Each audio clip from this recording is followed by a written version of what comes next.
Depuis mon enfance, j'ai toujours entendu les gens de la génération de mes parents parler d'élever des enfants pour qu'ils prennent soin d'eux dans leur vieillesse. Quand j'ai grandi, j'ai fait preuve de piété filiale envers mes parents. Après mon mariage, j'ai donné naissance à un fils et une fille. Quand ils étaient petits, de temps en temps, je leur parlais du fils de la famille Wang, qui n'avait pas été élevé en vain. Il avait pris soin de ses parents dans leur vieillesse et les avait accompagnés jusqu'à leur dernier souffle. En revanche, la famille Zhang a 4 fils, mais quand le père est devenu âgé et ne pouvait plus bouger, aucun d'eux ne s'est occupé de lui.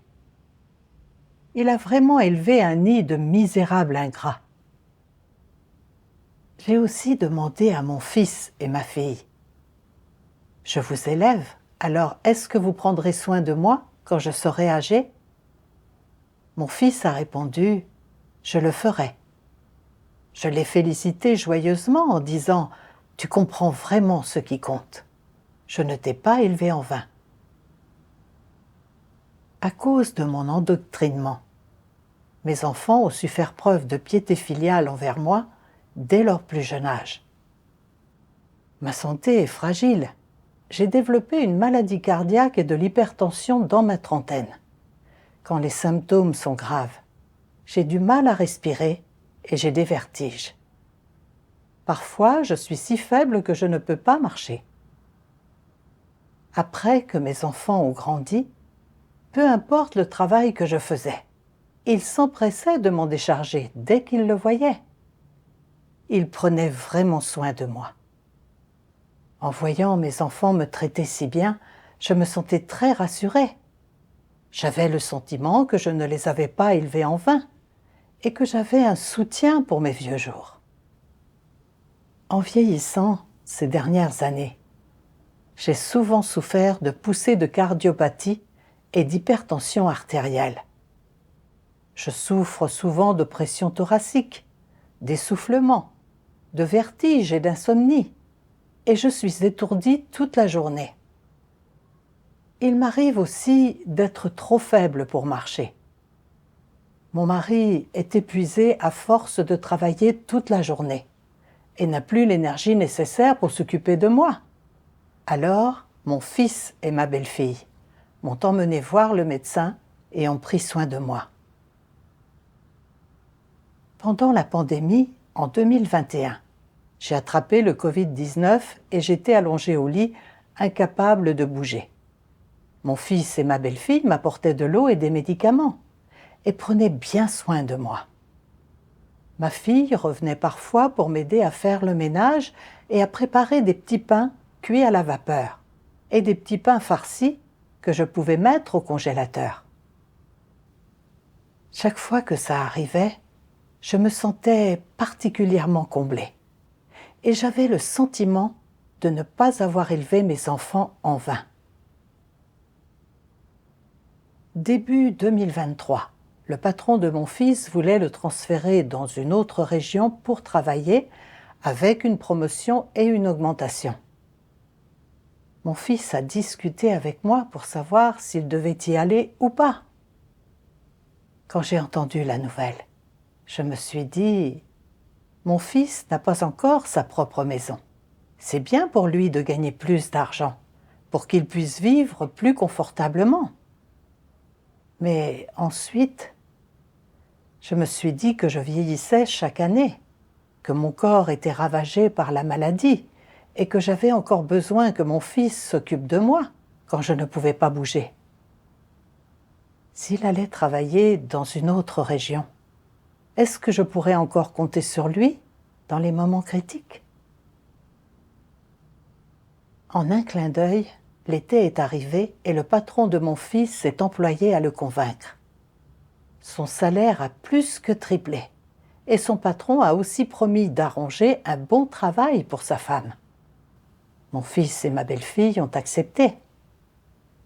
J'étais très contrariée quand j'ai appris la nouvelle et je me suis dit: quand ils partiront, sur qui je vais pouvoir compter quand je serai malade? À ce moment-là, ma fille était partie dans une autre région pour faire ses devoirs. Après leur départ, je me suis sentie extrêmement seule et complètement démunie. Je me suis dit, mon fils s'occupait de toutes les affaires familiales. Ce ne sera pas facile d'obtenir l'aide de mon fils quand des choses se produiront à l'avenir. Avec mes enfants absents, plus je vieillis, moins je peux compter sur eux.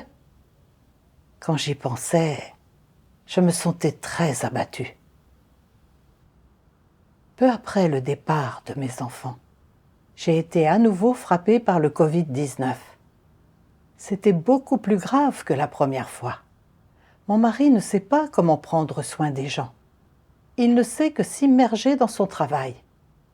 J'étais allongée, seule, dans mon lit, en me sentant très désespérée, en pensant à quel point ce serait bien si mes enfants étaient là. Je vieillis de plus en plus et ma santé se dégrade de jour en jour. J'avais vraiment besoin que mes enfants prennent soin de moi à ce moment-là. Mais ils n'étaient pas là et je ne pouvais compter sur personne. Mon cœur s'est rempli d'inquiétude, presque sans que je m'en rende compte, et je ne ressentais aucun intérêt à lire les paroles de Dieu. Je priais également moins.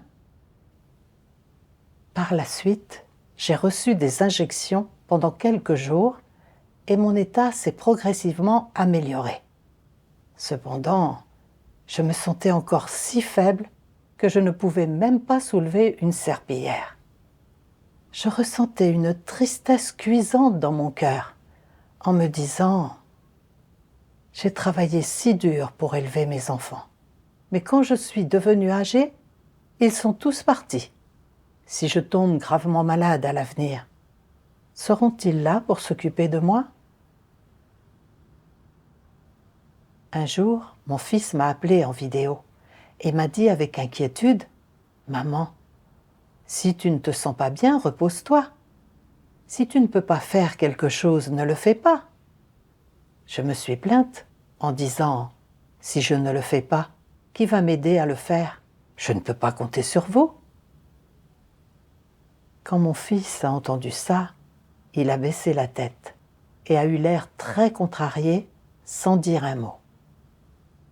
Par la suite, mon fils m'a appelé en vidéo tous les jours pour s'informer de mon état. Parfois, il appelait 2 ou 3 fois par jour, en me disant toujours d'aller à l'hôpital si j'étais malade et de ne pas simplement endurer. Même si j'exprimais mon accord, dans mon cœur, je me disais « Vous n'êtes pas là, alors je ne peux pas compter sur vous s'il se passe quelque chose. » À quoi servent quelques paroles réconfortantes? Plus tard, ma maladie s'est améliorée et il n'était plus si épuisant pour moi de faire certains travaux. Je n'ai pas pris au sérieux les choses que j'avais révélées. Fin 2023, j'ai été à nouveau infectée par le Covid-19. Cette fois, c'était encore pire qu'avant. J'étais allongée au lit, si mal à l'aise que la sensation est difficile à décrire. Pendant ces jours-là, je n'avais pas envie de prier ou de lire les paroles de Dieu, et je ne pouvais pas faire mon devoir. Je me sentais très désespérée.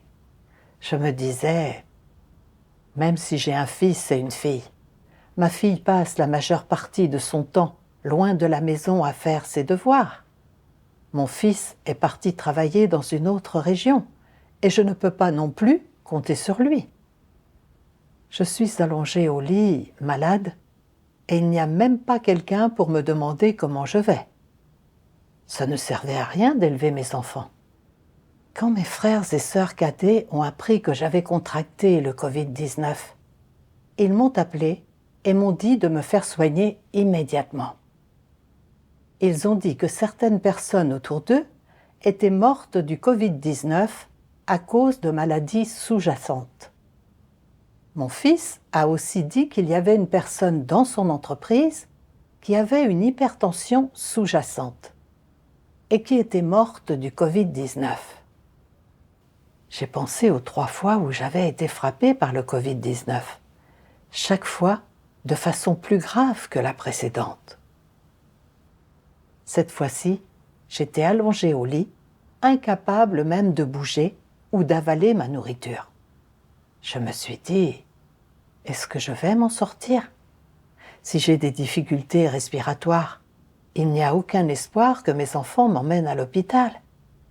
J'ai peur de ne même pas pouvoir les voir une dernière fois. Tout le monde parle d'élever des enfants pour qu'ils prennent soin de nous dans notre vieillesse. Mais peu importe à quel point nos enfants sont bons, s'ils ne sont pas là, avec nous dans les moments critiques, ça ne sert à rien. Plus j'y pensais, plus j'étais contrariée. Et je me sentais si lésée que j'ai commencé à pleurer. À ce moment-là, j'ai pensé à la lettre de ma fille quelques jours plus tôt, qui disait qu'elle avait été renvoyée pour avoir été négligente dans son devoir. J'ai commencé à espérer son retour. Je voulais écrire une lettre à ma fille pour lui parler de mon état, en me disant que si ma fille était au courant, elle reviendrait peut-être s'occuper de moi. Toutefois, je me suis rendu compte que ça freinerait les progrès de ma fille. Alors je ne l'ai pas écrite. Néanmoins, j'espérais toujours que ma fille reviendrait vers moi. J'ai prié dans mon cœur en racontant à Dieu mon état et en lui demandant de me guider. Par la suite, j'ai cherché des paroles de Dieu qui correspondaient à mon état. Dieu Tout-Puissant dit, en ce qui concerne la question de s'attendre à ce que leurs enfants fassent preuve de piété filiale envers eux, d'une part, les parents doivent savoir que tout est orchestré par Dieu et que tout dépend de son ordination. D'autre part, les gens doivent être dotés de raison. Pour les parents, avoir des enfants et les élever est en soi faire l'expérience de quelque chose de particulier dans la vie. Tu as déjà beaucoup gagné de la part de tes enfants et tu as fait l'expérience des joies et des peines de la parentalité. Ce processus est une expérience riche dans ta vie et, bien entendu, c'est également une expérience inoubliable. Cette expérience compense les lacunes et l'ignorance qui existent au sein de ton humanité. Tu as déjà gagné ce que tu devais gagner en élevant tes enfants. Si tu n'en es pas satisfait et que tu exiges que tes enfants te servent comme des domestiques ou des esclaves, que tu exiges qu'ils te rendent la bonté de les avoir élevés en faisant preuve de piété filiale à ton égard pendant toute leur vie, et qu'ils prennent également soin de toi quand tu seras vieux, qu'ils t'accompagnent jusqu'à la tombe, qu'ils te placent dans un cercueil après ta mort, qu'ils versent des larmes amères pour toi, qu'ils soient en deuil, et qu'ils te pleurent pendant 3 ans, et ainsi de suite, amenant tes enfants à rembourser leurs dettes de ces façons, alors c'est déraisonnable et dépourvu d'humanité. Pour ce qui est de la façon de traiter ses parents, Dieu exige seulement des gens qu'ils fassent preuve de piété filiale envers leurs parents. Il n'exige pas que les enfants prennent en charge leurs parents jusqu'à ce que ces derniers meurent. Dieu ne donne pas aux gens cette responsabilité et cette obligation. Il n'a jamais rien dit de tel. Dieu se contente d'avertir les enfants de faire preuve de piété filiale envers leurs parents. Faire preuve de piété filiale envers ses parents est une déclaration générale qui a une portée très large. En parler en termes spécifiques aujourd'hui, cela signifie assumer tes responsabilités dans les limites de tes capacités et de tes circonstances. C'est suffisant. C'est aussi simple que cela. C'est la seule exigence à laquelle les enfants doivent satisfaire. Alors, comment les parents devraient-ils comprendre cela?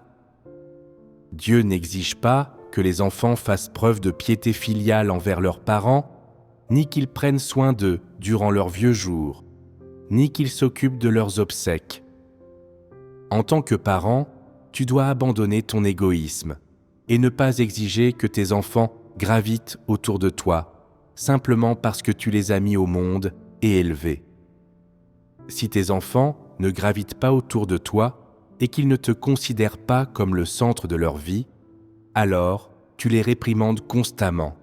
Tu tourmentes leur conscience en disant « Tu es un ingrat insensible, tu ne fais preuve d'aucune piété filiale, tu es désobéissant, et même après t'avoir élevé pendant aussi longtemps, je ne peux toujours pas compter sur toi. » Réprimander constamment tes enfants de cette façon et leur imposer constamment des fardeaux n'est pas juste. Exiger que tes enfants fassent preuve de piété filiale envers toi et qu'ils t'accompagnent, qu'ils prennent soin de toi dans tes vieux jours et qu'ils t'enterrent, qu'ils pensent constamment à toi où qu'ils aillent, est une approche intrinsèquement erronée et une façon de penser inhumaine. Ce type de pensée peut se manifester de façon plus ou moins affirmée selon les pays et les groupes ethniques. Mais si l'on se limite à la culture chinoise traditionnelle, les Chinois mettent particulièrement l'accent sur la piété filiale. Depuis l'Antiquité jusqu'à nos jours, cet aspect a toujours été discuté et il a été considéré comme étant une partie intégrante de l'humanité des gens et comme critère d'évaluation de quelqu'un en termes de bien ou de mal. Bien entendu, dans la société, il existe également la pratique et l'opinion largement partagées, selon lesquelles, si les enfants ne font pas preuve de piété filiale, ils seront méprisés et condamnés. Leurs parents éprouveront de la honte, et les enfants se sentiront incapables de supporter cette atteinte à leur réputation. Sous l'influence de divers facteurs, les parents qui exigent sans réflexion ni discernement de la piété filiale de la part de leurs enfants sont également profondément empoisonnés par cette pensée traditionnelle. Après avoir lu les paroles de Dieu, j'ai compris qu'élever des enfants est une responsabilité et une obligation donnée par Dieu à l'humanité pour la reproduction et la survie. Ce n'est pas pour qu'ils prennent soin de nous dans notre vieillesse. Puisque les parents ont choisi d'avoir des enfants, ils doivent s'occuper de la nourriture, des vêtements, du logement et du transport de leurs enfants et les élever. Ce sont leurs responsabilités en tant que parents. Même les animaux sont capables de s'acquitter de la responsabilité d'élever leurs petits et de les nourrir et de prendre soin d'eux avec attention. Quand leurs petits grandissent, ils quittent leurs parents. Les animaux n'ont pas besoin que leur progéniture leur rende l'appareil. Cependant, j'avais été conditionnée par la culture traditionnelle qui mésinterprète l'intention originelle de Dieu de faire en sorte que les gens élèvent des enfants et considère qu'élever des enfants est une façon de se préparer pour la vieillesse. J'avais élevé mes enfants et je croyais que, comme je m'étais occupée d'eux quand ils étaient jeunes, ils devraient s'occuper de moi quand je serais âgée. Je tenais pour acquis que c'était quelque chose dont je jouirais. Quand on a proposé à mon fils de travailler dans une autre région, j'avais peur qu'après son départ, si je tombais malade, je ne puisse pas compter sur lui. Alors je ne voulais pas le laisser partir. Je voulais que mon fils reste avec moi et soit là immédiatement chaque fois que j'avais besoin de lui. Je me suis également plainte à mon fils au téléphone, alourdissant ainsi son fardeau et sa douleur. Ma fille croit en Dieu et suit le chemin correct dans la vie. Elle fait le devoir d'un être créé et propage l'évangile de Dieu. Ce qu'elle fait est la chose la plus significative et précieuse qui soit. Mais j'étais accablée de tristesse parce que ma fille ne pouvait pas s'occuper de moi. Et j'avais toujours l'impression qu'elle avait une dette envers moi, que je ne pouvais pas l'avoir élevée pour rien. J'espérais qu'elle aurait une occasion de me rendre l'appareil pour l'avoir élevée. Quand j'ai été à nouveau frappée par le Covid-19, j'attendais avec impatience le retour de ma fille. et je voulais même lui écrire pour lui demander de revenir s'occuper de moi. Les animaux élèvent leurs petits sans rien demander en retour et leur donnent la liberté. Mais moi, je voulais garder mes enfants sous contrôle près de moi, pour qu'ils soient à ma disposition dès que je les sollicitais. Je manquais vraiment de raison. Je vivais selon la notion traditionnelle d'élever des enfants pour qu'ils prennent soin de moi dans ma vieillesse. Non seulement ça rendait ma relation avec Dieu plus distante et me faisait vivre dans la douleur, mais ça apportait aussi des contraintes et de la douleur à mes enfants. Dieu demande seulement que les enfants fassent preuve de piété filiale envers leurs parents selon leurs capacités.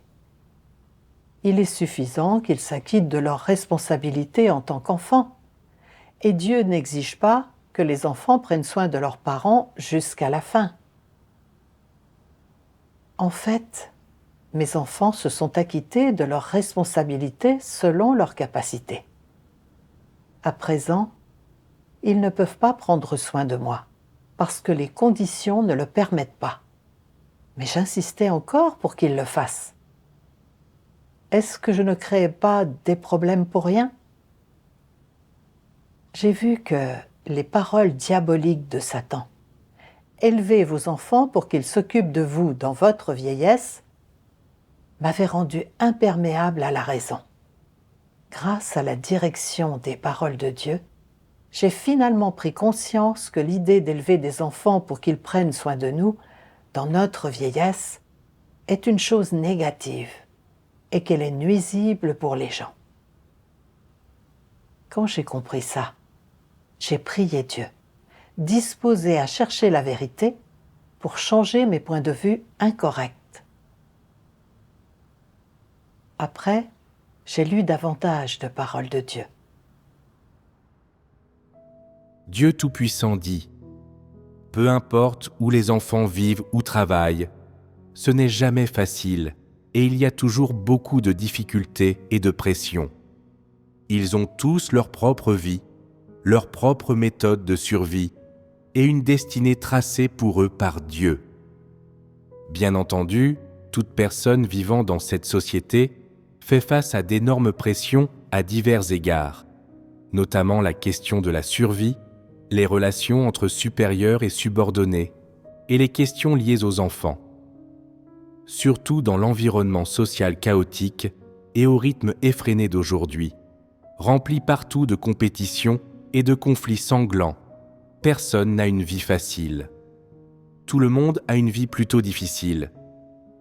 Si une personne ne croit pas en Dieu et ne fait pas son devoir, il ne lui reste aucun chemin à prendre. Sa seule voie est de poursuivre le monde pour se maintenir en vie, de s'adapter constamment à ce monde, de lutter constamment pour son avenir et sa survie à tout prix pour traverser chaque journée. En fait, chaque jour est douloureux pour elle, et chaque jour est une lutte. Par conséquent, si les parents continuent à exiger de leurs enfants qu'ils fassent ceci ou cela, ils ajouteront sans aucun doute l'insulte à la blessure, en brisant et en tourmentant leur corps et leur esprit. Les parents ont leurs propres cercles sociaux, modes et cadres de vie, tout comme les enfants ont leurs propres cadres et espaces de vie, ainsi que leur propre milieu de vie. Si les parents interviennent trop ou posent des exigences excessives à leurs enfants, en leur demandant de faire telle ou telle chose pour eux, afin de les dédommager des efforts qu'ils ont déployés pour le bien de leurs enfants, alors, de ce point de vue, c'est tout à fait inhumain. Quelle que soit la façon dont leurs enfants vivent ou survivent, ou les difficultés qu'ils rencontrent dans la société, les parents n'ont aucune responsabilité ou obligation de faire quoi que ce soit pour eux. Toutefois, les parents devraient également s'abstenir d'ajouter de quelconques problèmes ou fardeaux à la vie de leurs enfants. Voilà ce que les parents ne devraient pas faire. Les parents ne devraient pas exiger trop de leurs enfants et ne devraient pas se montrer trop difficiles envers eux ni leur faire trop de reproches. Ils devraient les traiter de manière juste et équitable et considérer leur situation avec empathie. Bien entendu, les parents doivent aussi gérer leur propre vie, et les enfants respecteront les parents comme cela, et ils seront dignes de respect. J'ai été profondément touchée après avoir lu les paroles de Dieu. En tant que parents, Dieu nous demande de tenir compte des difficultés de nos enfants, dans nos paroles et nos actes, et d'être attentifs à leurs défis. On ne peut pas penser uniquement à nos propres intérêts. On doit aussi penser davantage à nos enfants et interagir avec eux sur un pied d'égalité. Je me suis sentie particulièrement honteuse quand j'ai comparé ça à tout ce que j'avais fait et pensé. En réfléchissant sur moi-même, je me suis rendu compte que je n'avais même pas une humanité normale. Mes enfants s'étaient parfaitement bien comportés au départ, mais j'exigeais encore qu'ils restent à mes côtés pour qu'ils soient à ma disposition dès que j'avais besoin d'eux. Je n'avais pensé qu'à moi et je n'avais pas du tout tenu compte des difficultés de mes enfants. J'ai pensé à mon fils, qui était si occupé toute la journée à essayer de survivre, que ses nerfs étaient à vif, à quel point il était épuisé physiquement et mentalement, et au fait qu'il était déjà sous beaucoup de pression. De même, ma fille était très occupée à faire son devoir chaque jour. En tant que mère, je ne tenais pas compte des difficultés de mes enfants, et je pensais seulement à comment faire en sorte qu'ils me satisfassent à tous égards, alourdissant leur fardeau et leur douleur. De plus, quand j'ai appris que ma fille avait été renvoyée de son devoir, je n'ai pas réfléchi à comment l'aider et la guider pour qu'elle tire des leçons de cet échec. Au lieu de ça, j'espérais qu'elle reviendrait prendre soin de moi, et je voulais même lui parler de ma maladie pour la perturber et la retenir. Grâce à la protection de Dieu, je n'ai pas écrit la lettre. Si j'avais vraiment fait ce à quoi j'avais pensé, n'aurais-je pas fait le mal? J'étais trop égoïste et vile, trop dépourvue d'humanité. J'avais cru en Dieu pendant de nombreuses années, mais je ne poursuivais pas la vérité. Je formulais des exigences à mes enfants en m'appuyant sur des points de vue sataniques. Tout ce que je faisais nuisait aux autres pour mon propre bénéfice, et les seules choses que j'avais apportées à l'esprit de mes enfants étaient de la pression et des chaînes. Et je m'étais aussi apporté de la douleur à moi-même. Quand j'ai compris ça, je me suis sentie extrêmement coupable et pleine de remords. Je me détestais de ne pas avoir poursuivi la vérité et d'avoir fait des choses qui étaient détestées par Dieu. J'ai prié Dieu. Ô Dieu, peu importe quel sera mon état de santé à l'avenir, ou si mes enfants peuvent rester avec moi, je ne ferai plus pression sur mes enfants et ne leur demanderai plus de prendre soin de moi dans ma vieillesse. Je suis disposée à me soumettre à tes arrangements. Un jour, mon mari est sorti travailler et j'étais seule à la maison. Je me suis levée du lit et dès que je me suis retournée, j'ai eu l'impression que mon cœur s'était soudainement arrêté et je ne pouvais plus respirer. Je me suis dit, c'est terminé. Il n'y a personne d'autre aux alentours. À quoi ça sert d'élever des enfants si je meurs et qu'ils ne le savent même pas? Je me sentais très abattue. Juste à ce moment-là, mon mari est revenu et m'a rapidement administré des comprimés pour le cœur à effet rapide. Après une dizaine de secondes, j'ai pu respirer à nouveau. Alors que j'étais allongée dans mon lit en repensant à ce moment juste avant, j'avais encore envie que mes enfants soient autour de moi tout le temps. Et j'avais le sentiment que ce serait une grande tragédie si je mourais de maladie et que mes enfants n'étaient pas là avec moi.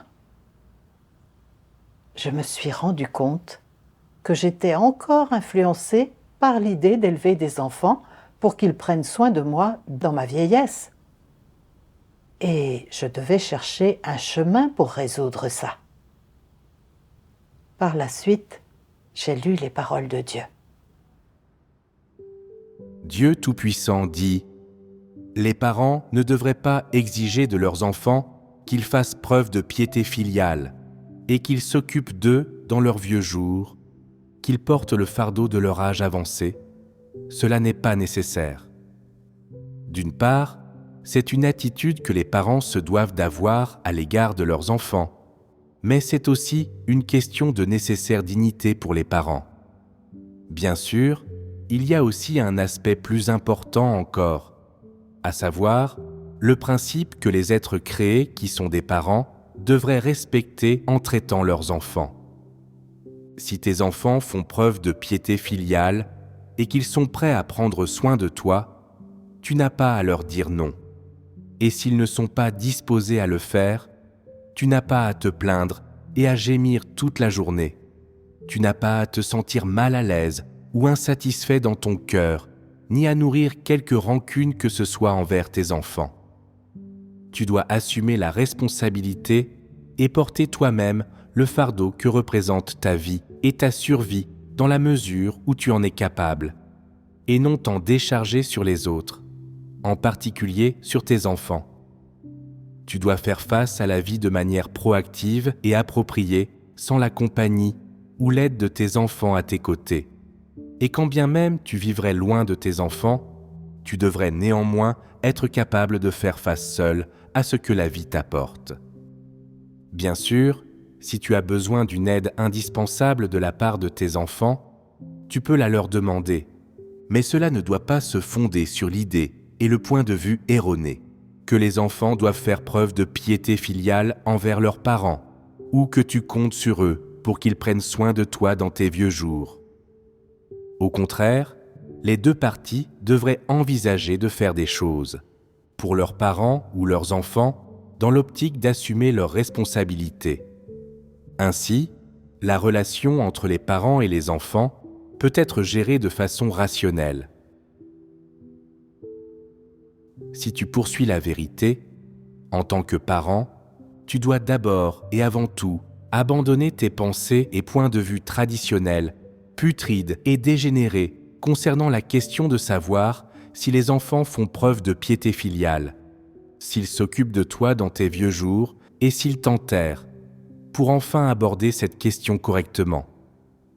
Si tes enfants font vraiment preuve de piété filiale, alors accepte-le comme il se doit. Mais si tes enfants ne réunissent pas les conditions, n'ont pas l'énergie ou le désir nécessaire pour faire preuve de piété filiale, et que lorsque tu vieillis, ils ne peuvent pas s'occuper de toi et rester à tes côtés ou t'enterrer, alors tu n'as pas à l'exiger ou à te sentir triste. Tout est entre les mains de Dieu. La naissance a son heure, la mort a son lieu, et Dieu a ordonné où les gens naissent et où ils meurent. Même si tes enfants te font des promesses, en disant « Quand tu mourras, je serai bien évidemment à tes côtés, je ne te laisserai jamais tomber », Dieu n'a pas orchestré ces circonstances. Lorsque tu es sur le point de mourir, il se peut que tes enfants ne soient pas à tes côtés ou qu'ils n'arrivent pas à temps, même s'ils se dépêchent autant que possible. Alors, ils ne pourront pas te voir pour la dernière fois. Il peut s'écouler 3 à 5 jours depuis que tu as rendu ton dernier souffle. Ton corps s'est presque décomposé, et ce n'est qu'à ce moment-là qu'ils arrivent. Leurs promesses servent-elles à quelque chose ? Ils ne sont même pas maîtres de leur propre vie. Je te l'ai déjà dit, mais tu ne le crois simplement pas. Tu t'obstines à leur faire des promesses. Leurs promesses servent-elles à quelque chose ? Tu te satisfais d'illusions, et tu penses que tes enfants peuvent tenir leurs promesses. Penses-tu vraiment qu'ils en sont capables ? Ils n'en sont pas capables. Chaque jour, ils ne savent pas eux-mêmes où ils seront, ce qu'ils feront et ce que leur réserve l'avenir. Leurs promesses servent en fait à te tromper, à te donner un faux sentiment de sécurité, et tu les crois. Tu n'arrives toujours pas à comprendre que le destin de tout un chacun est entre les mains de Dieu. Après avoir lu les paroles de Dieu, je me suis rendu compte que lorsque les parents exigent que leurs enfants fassent preuve de piété filiale envers eux, prennent soin d'eux dans leur vieillesse et les accompagnent jusqu'à leur dernier souffle, c'est un point de vue erroné et une demande déraisonnable. Si nos enfants sont en mesure de prendre soin de nous, on peut accepter leur aide. Mais si leurs conditions ne le permettent pas, on ne devrait pas se plaindre. Il faut être responsable de sa propre vie et ne pas attendre que nos enfants fassent tout pour nous. C'est la rationalité que les parents devraient avoir. Maintenant, mes enfants ne sont pas avec moi. Alors je dois prendre la responsabilité de ma propre vie selon mes capacités. S'il y a des tâches que je ne peux pas faire, je ne les ferai pas. Si j'ai besoin de l'aide de mes enfants, j'attendrai qu'ils reviennent. S'ils n'ont pas le temps de m'aider, je ne me plaindrai pas. Au lieu de ça, je compterai sur Dieu pour résoudre le problème. De plus, je dois me soumettre à l'orchestration et aux arrangements de Dieu. Que mes enfants puissent me soutenir dans ma vieillesse ou non, qu'ils puissent ou non être avec moi pour prendre soin de moi quand je suis malade, et qu'ils soient avec moi ou pas quand je mourrai, ne sont pas des choses que je peux contrôler. Ce n'est pas non plus quelque chose dont mes enfants peuvent décider. Toutes ces choses sont entre les mains de Dieu et préordonnées par Dieu. Me soumettre à la souveraineté et aux arrangements de Dieu est la raison que je devrais avoir. Par la suite, j'ai fait des ajustements appropriés en fonction de mon propre état de santé. Je n'ai pas fait le travail que je n'étais pas capable de faire. J'ai pris des médicaments et me suis reposée quand je ne me sentais pas bien.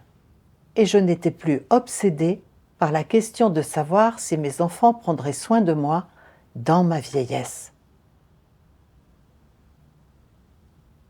Un jour de janvier 2024, j'ai reçu une lettre de ma fille qui disait qu'elle devait aller quelque part plus loin de la maison pour faire ses devoirs. Quand j'ai vu que ma fille était capable d'apporter sa contribution à la diffusion de l'évangile du règne, j'étais heureuse pour elle. Cependant, derrière le bonheur, il y avait une certaine tristesse. Je me suis dit, ma fille s'éloigne de plus en plus de moi, et je ne sais pas quand elle pourra revenir, parce qu'elle est si occupée avec ses devoirs. Mes maladies peuvent survenir à tout moment, et je ne sais jamais quand je pourrais être terrassée. Je ne peux plus compter sur ma fille. À ce moment-là, je me suis rendu compte que les notions traditionnelles en moi refaisaient surface. Je me suis souvenu des paroles de Dieu. Dieu Tout-Puissant dit « Pourquoi les parents élèvent-ils leurs enfants ? Ce n'est pas pour qu'ils prennent soin de toi dans tes vieux jours et qu'ils s'occupent de tes obsèques, mais pour que tu remplisses une responsabilité et une obligation que Dieu t'a donnée. D'une part, élever des enfants est un instinct humain. D'autre part, c'est une responsabilité humaine. Tu as donné naissance à des enfants par instinct et par responsabilité, et non pour te préparer à la vieillesse et être pris en charge dans tes vieux jours. Ce point de vue n'est-il pas correct ? Élever des enfants est un instinct parental et aussi la responsabilité et l'obligation des parents. On ne devrait pas le faire pour se préparer à la vieillesse et être pris en charge quand on sera âgé. Ma fille a choisi la cause la plus juste et elle emprunte le bon chemin dans la vie. De plus, la vie de ma fille comme la mienne sont toutes deux venues de Dieu. Nous sommes toutes deux des individus indépendants devant le Créateur.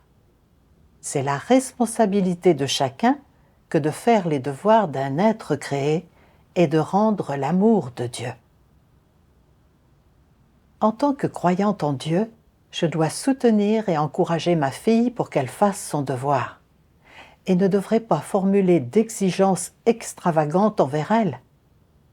J'ai donc écrit une lettre à ma fille en l'encourageant à faire son devoir avec diligence.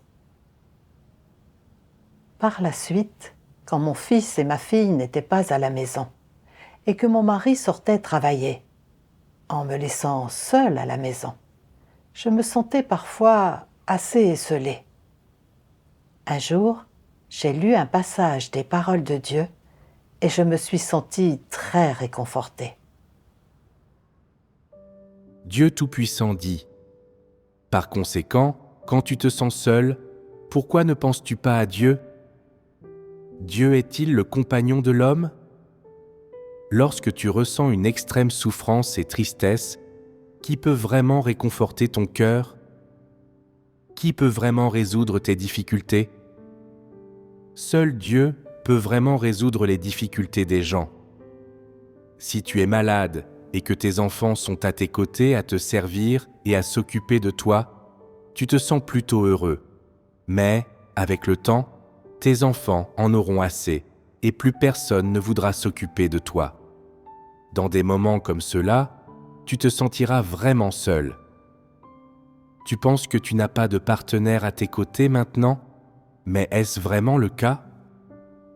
En réalité, ce n'est pas le cas, car Dieu est toujours à tes côtés. Dieu ne s'écarte pas des gens. Il est celui sur qui ils peuvent s'appuyer et en qui ils peuvent trouver refuge à tout moment, et leur seul confident. Donc, quelles que soient les difficultés et les souffrances qui s'abattent sur toi, et quelles que soient les choses qui te font te sentir lésé, ou les sujets qui te rendent négatif et faible, tu dois te présenter devant Dieu et prier immédiatement, et ses paroles te réconforteront et résoudront tes difficultés et tes divers problèmes. Dans un tel environnement, ta solitude deviendra la condition de base pour faire l'expérience des paroles de Dieu et gagner la vérité. Au fil de ton expérience, tu en viendras lentement à prendre conscience de ceci. Je mène toujours une belle vie après avoir quitté mes parents. Je mène toujours une vie épanouissante après avoir quitté mon mari. Je mène toujours une vie paisible et joyeuse après avoir quitté mes enfants. Je ne me sens plus vide. Je ne m'appuie plus sur les gens. J'ai appris à m'appuyer sur Dieu. Dieu est celui qui pourvoit à mes besoins et mon aide de tous les instants.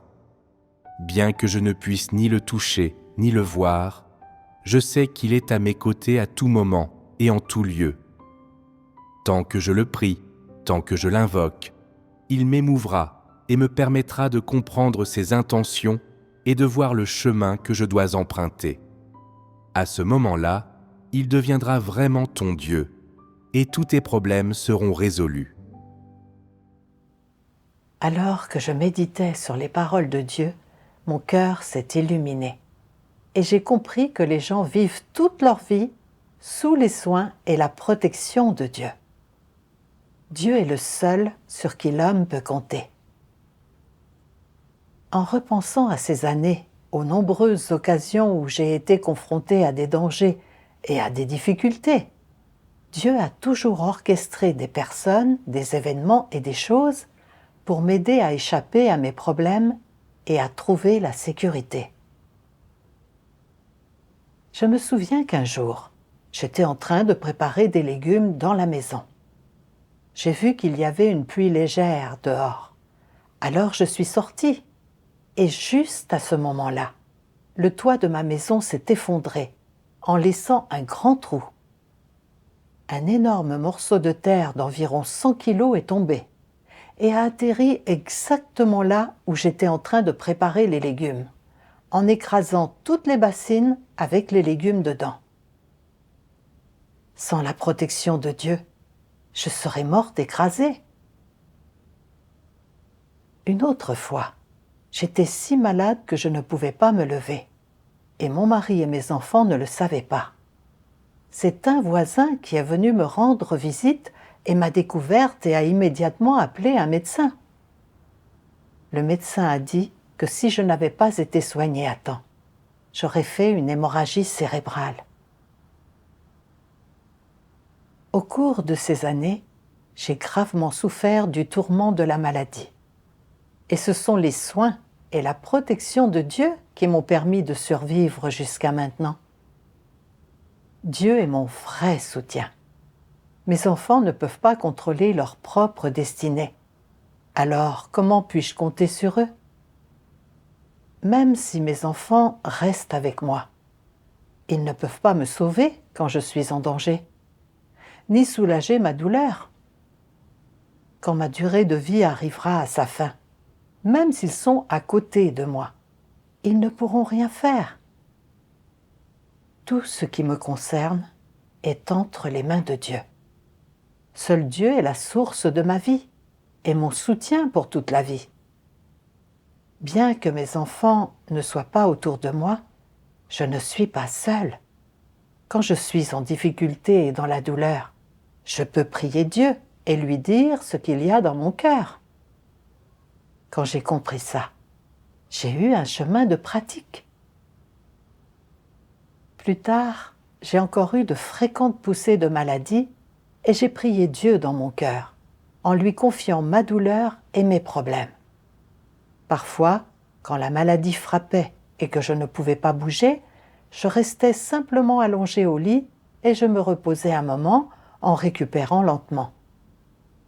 J'ai toujours des médicaments d'urgence avec moi et j'en prends quand je ne me sens pas bien. Quant aux tâches ménagères, quand je ne suis pas malade, je prends mon temps pour faire le travail que je suis capable de faire. Je ne me force pas à faire le travail que je ne peux pas faire. Mon mari le fait quand il rentre. Quand mes enfants passent, ils en font un peu aussi. Maintenant, je ne me soucie pas que mes enfants soient autour de moi ou non. Je ne pense pas à compter sur eux et je ne me plains pas quant à savoir si mes enfants prendront soin de moi dans ma vieillesse. Je me sens particulièrement délivrée et libre dans mon cœur. Ce sont les paroles de Dieu qui m'ont conduite à échapper aux ravages de l'idée culturelle traditionnelle d'élever des enfants pour qu'ils prennent soin de nous dans notre vieillesse, et qui m'ont aidé à trouver le principe de pratique correcte pour traiter mes enfants en me libérant de la douleur. Dieu soit loué.